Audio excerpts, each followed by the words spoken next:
The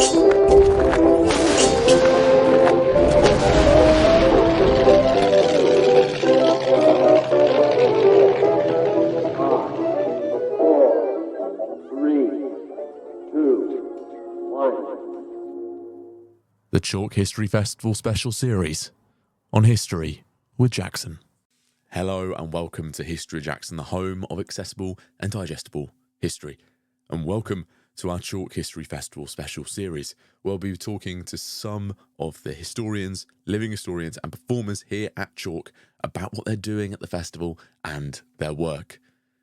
Now, Chalke History Festival will be covered comprehensively through History with Jackson, be it on our social media, our blog, and our podcast. So if you wanted to check out more and learn more about what's happening at Chalke, do head to the links in the description below. Now, without further ado, I'll leave you to our Chalke History Festival special series episode. Hello and welcome to our Chalke History Festival special series. And here on History with Jackson, I've done that every interview so far and finally messed up on the last day. But we're joined by Dr. Rob Lyman. How you doing, Rob? I'm doing very well. I'm delighted to be here eventually because we've tried to get a meeting all week, haven't we? Yes, and I'm so glad we're getting to it on the final day. we couldn't possibly have left without having this chat. But it's good to see you. It's good to see you out and about with some really, really big names historians this week. Bethany Hughes, I see this morning. That's the joy of Chalke. I think Chalke has so many different people coming from the high and the low of the history world. There is no such thing as the low in the history world, you know what I mean? But really, really popular narrative historians and people like me who might sell a couple of hundred books on very specialist subjects. So it's great to be here. And of course, there's a whole mix, isn't there? There's military history and cultural history and social history. Actually, I always say that about military history. It's got everything. It's a history of people at war. What's not to like? Exactly. I think military history is fantastic. Yeah. And we've had such breadth here as well. Like you said, we've gone from ancient history to even stuff about 2024, which is quite remarkable, cool. Actually. Is. Well, anything that happened today is history, of course. That's the great thing about historians. And I think the other really interesting thing about history is I had some really interesting conversations with archaeologists, because archaeologists, prehistory, and it's really, really remarkable. We're all human beings. We live one lifespan. And yet we're represented throughout history. And being able to investigate the past is amazing. We all have our specialisms, of course, and we've all got stuck for one reason or another in one part of history. But it doesn't mean we don't like the rest of it. I was actually trained as a medieval ecclesiastical historian. So my origins are the history of the English church. And I still love it. I absolutely love it. So take me to a cathedral any day. Take me to an archaeological site or to a ruined abbey, and I'm your man. But that's not what I do now. I'm a modern military historian. The other thing about this is that I'm writing another book with Richard Dunn at the moment. And as we're writing, we're saying to ourselves, it's quite remarkable how every generation has to relearn the lessons that previous generations have learnt and suffered by. And yet that's maybe something to do with the human condition. We don't like consuming the past. We don't like learning from the past. We're sort of fated to live our experiences all over again, make those mistakes, learn those lessons. So last year we wrote this book, Victory to Defeat, which is the story of the British Army between the First World War and the Second. We asked the question, why was the British Army so successful in 1918 and not so successful in 1940? And the fact of the matter is that we made a whole series of mistakes that, believe it or not, we started making again in 1945. We disarmed. We thought that war that had just passed would be the end of all wars, and we'd all enter those sunlit uplands that Winston Churchill spoke about, and all would be wonderful, and we'd never have to go back to war again. Well, within 5 years, we were involved in a very, very messy, bloody war in Korea, which is the subject of a little shameless book plug here, Jackson. No, you've got to get it for the new book, which is hopefully coming out on the 25th of June next year, once we finish writing it. And that's always a task, isn't it? You have these lovely events where you end up procrastinating and not writing. This week has been a bit of a disaster on the writing front. You may not believe it, but when we finished in the Guidl tent and wandering around this incredible festival every day, I go home and do a couple of hours on the book, which is quite hard because that tends to coincide with a nice glass of wine. And of course, all the chit-chat from the Guidl folk who are staying with us in our Airbnb. and it's hard to get focused. But I'm refighting the battles of early July 1950 at the moment in Korea. It's a very tragic, sad story for the American Army, which suddenly realized that they were relearning that old lesson that combat needs to be learned in times of peace. If you start trying to learn the art of combat in times of war, you're too late. And that's what I'm talking about in terms of lessons. And it's fascinating how our current society is almost exactly in the same condition. We don't think there'll be another war, so we don't prepare for it. No, I totally agree. And it kind of reminds me of what Tim Bouverie was saying on the podcast the other day, was we learn the wrong lessons. Of course from we history. do. Of course we learn the lessons that we think we need to learn. I mean, we're all human beings. We are very selective in our imaginings. Imagination is a word, as a historian, I use a lot.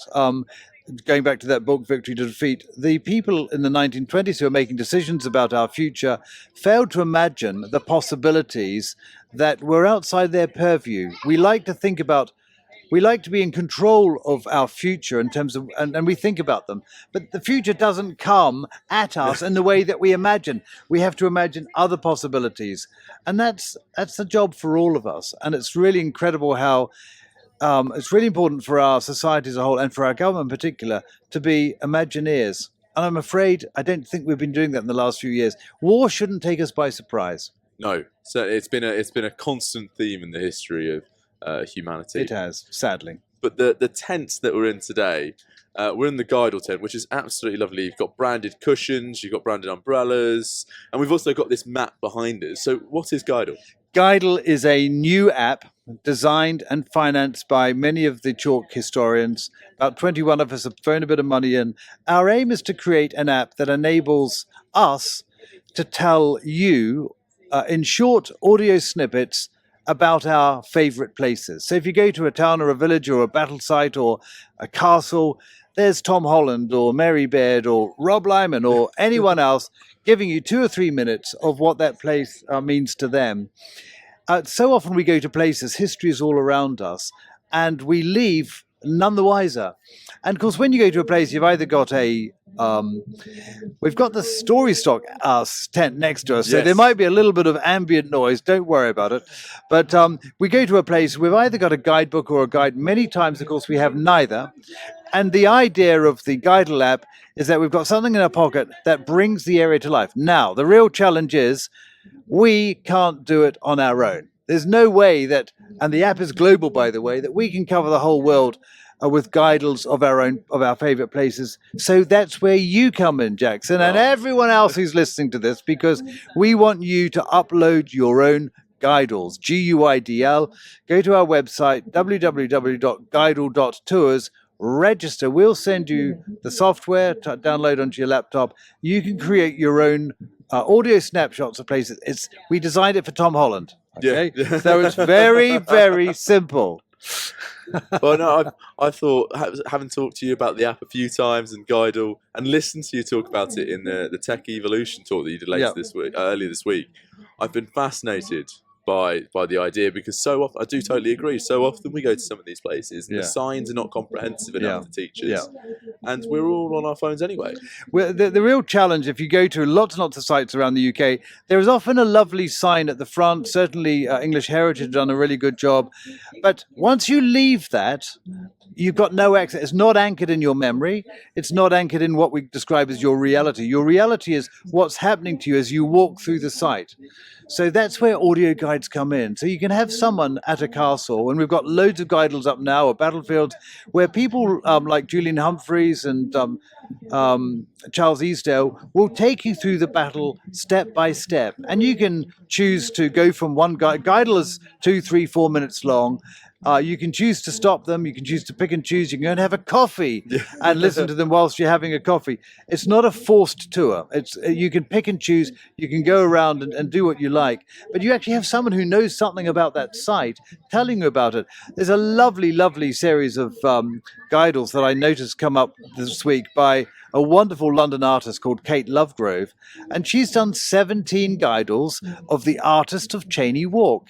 And I sat there in bed on a Sunday morning when I tend to listen to the new Guidles that have come in the previous day, and I listened to what there was 96 minutes. Oh, wow. But there are 17 of them, and I could either walk through Cheyne Walk and listen to J.M.W. Turner was there.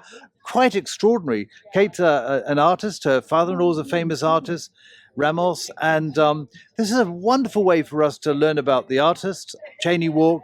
I can consume them all 17 in a row if I wanted, or I can sit in a cafe. I can exclude some of them. It's like buying a book, Jackson. So you can buy a Guidle for $4.99 or $5.99. The highest price is $9.99. The price is set by the Guidle creator. So buy a Guidle tour for $4.99. It's a book. You can keep it forever. You can open each chapter whenever you like. Each chapter is the Guidle. I really like that idea, but it's changing the way we digest history. It is. And it's moving away from books, and it's leaning into the whole tech aspect of it. Yeah. Why do we need to change the way we disseminate and digest history? Well, I don't think we're changing it. All we're doing is we're giving historians in particular and guides and anyone who talks about history,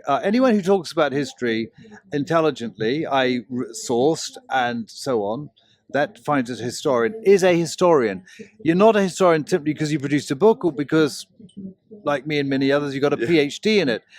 History must not be exclusionary. And what technology has given all of us historians is a new way to disseminate our stories, to get our message across. Not very long ago, history was exclusively written. Very little history was oral, and oral history was actually just described as recording the histories of people. Now we have now verbal history, not oral history, verbal history, which is verbalizing the words that we historians have created. So when a book is now produced, we can read the book, we can listen to the book on audiobook like Audible, or we can hear it via Guidles in a Guidle tour. So I'm hoping we're going to get to the point where, in due course, all the books history books that are published will come with an audiobook and a Guidle, because it makes sense, and you can take people around your story as a Guidle creator. Yeah. Oh, that's an amazing idea, and I think that it's something that will really add to the experience of digesting history and improve people's immersion in their books. Exactly.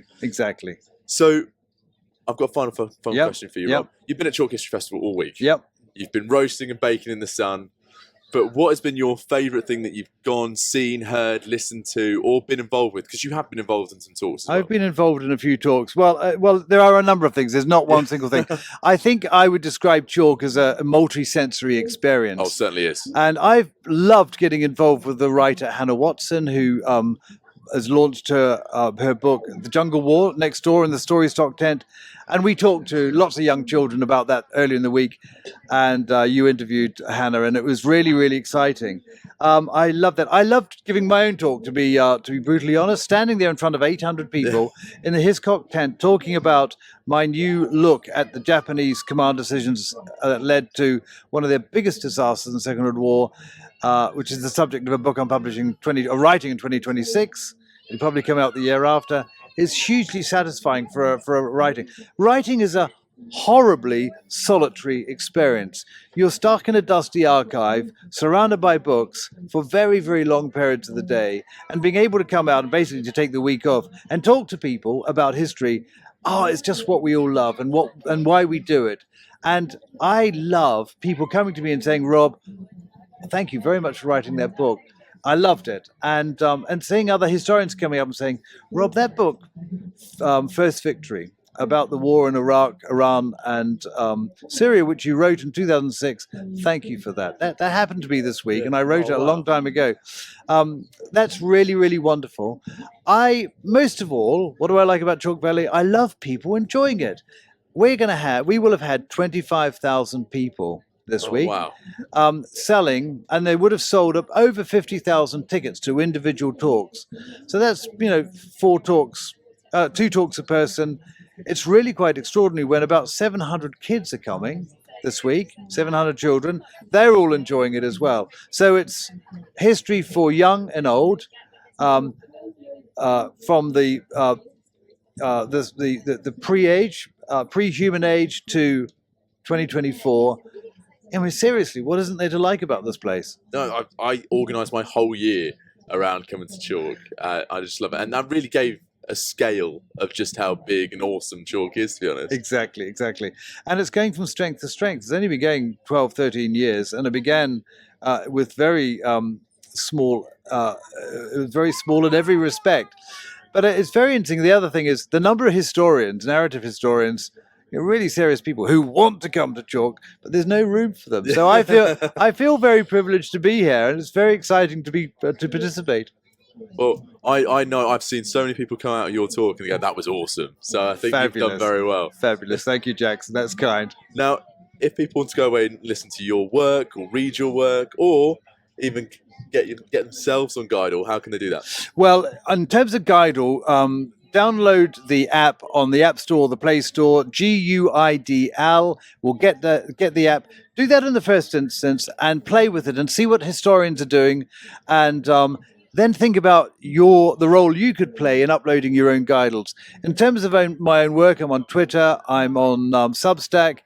The big book that I published with General Lord Dennett last year, Victory to Defeat, is getting nice, healthy reviews, and we've earned out our advance. That's the most important thing. My work in the Far East, A War of Empires, is the big book where I pulled all my arguments together.